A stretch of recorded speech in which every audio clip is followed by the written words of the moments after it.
നമ്മുടെയൊക്കെ വീടുകളിലെ ഏറ്റവും പഴയ പാരമ്പര്യങ്ങളിലെ ഒന്ന്. നീരാവി ഉയർത്തിക്കൊണ്ട് അതിരാവിലെ നമ്മുടെ മുന്നിലേക്ക് വിരുന്നിനെത്തുന്ന ഒരാൾ.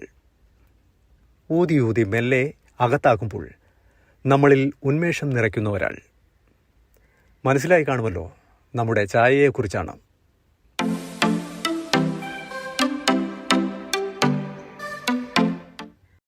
അത് എവിടെ നിന്നാണ് ഉദ്ഭവിച്ചതെന്ന് സൂചിപ്പിക്കാൻ നമുക്ക് ചരിത്രപരമായ രേഖകളൊന്നുമില്ലാത്തത്ര പഴക്കമുണ്ട്.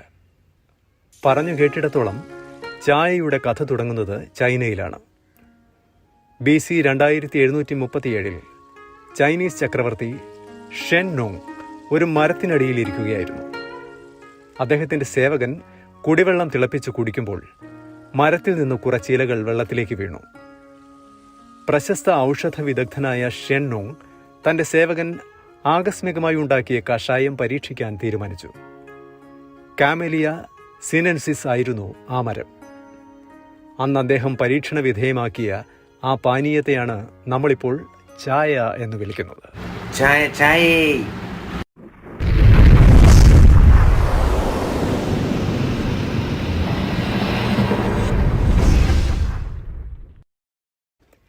ഈ കഥയിൽ എന്തെങ്കിലും സത്യമുണ്ടോ എന്നറിയാൻ കഴിയില്ല.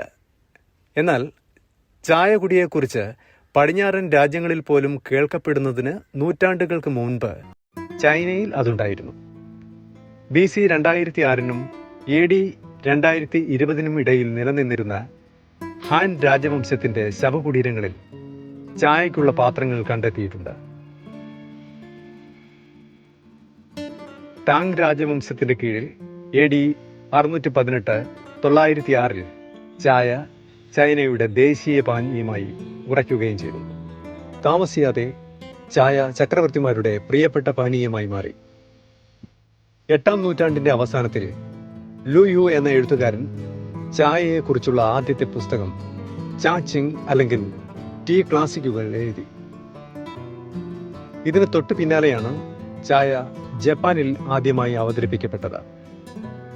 പഠിക്കാൻ ചൈനയിലേക്ക് പോയ ജാപ്പനീസ് ബുദ്ധസന്യാസിമാർ ചായ കുടി ജാപ്പനീസ് സംസ്കാരത്തിന്റെ ഒരു സുപ്രധാന ഘടകമാക്കി മാറ്റി.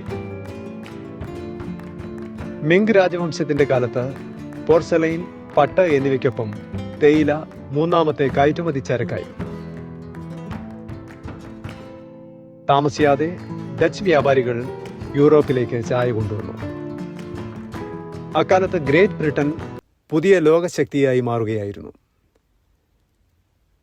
അവരുടെ സാമ്രാജ്യം വളർന്നപ്പോൾ ചായ ജനപ്രിയമായി. എന്നാൽ തേയിലച്ചെടി ചൈനയിൽ മാത്രമാണ് വളർന്നത്. ബ്രിട്ടൻ ആദ്യം ചൈനയുമായി ചായയ്ക്ക് വെള്ളി കച്ചവടം ചെയ്തു. എന്നാൽ പിന്നീട് വെള്ളി വില കൂടിയപ്പോൾ അവർ അതിനു പകരം കറുപ്പ് നൽകി. താമസിയാതെ ചൈനയിൽ ഒരു വലിയ ജനവിഭാഗം മയക്കുമരുന്നിന് അടിമയായി. കറുപ്പടങ്ങിയ ബ്രിട്ടീഷ് കപ്പലുകൾ നശിപ്പിക്കുവാൻ ചൈന തങ്ങളുടെ ആളുകളോട് ഉത്തരവിട്ടു. 1848 British east India company Robert Fortune എന്നയാളെ വിദേശികൾക്ക് വിലക്കേർപ്പെടുത്തപ്പെട്ട ചൈനയുടെ ഉൾപ്രദേശത്തേക്ക് അയച്ചു. ടീ ഹോർട്ടികൾച്ചറിൻ്റെയും നിർമ്മാണത്തിൻ്റെയും രഹസ്യങ്ങൾ മോഷ്ടിക്കുക എന്നതായിരുന്നു ഫോർച്യൂണിൻ്റെ ദൗത്യം.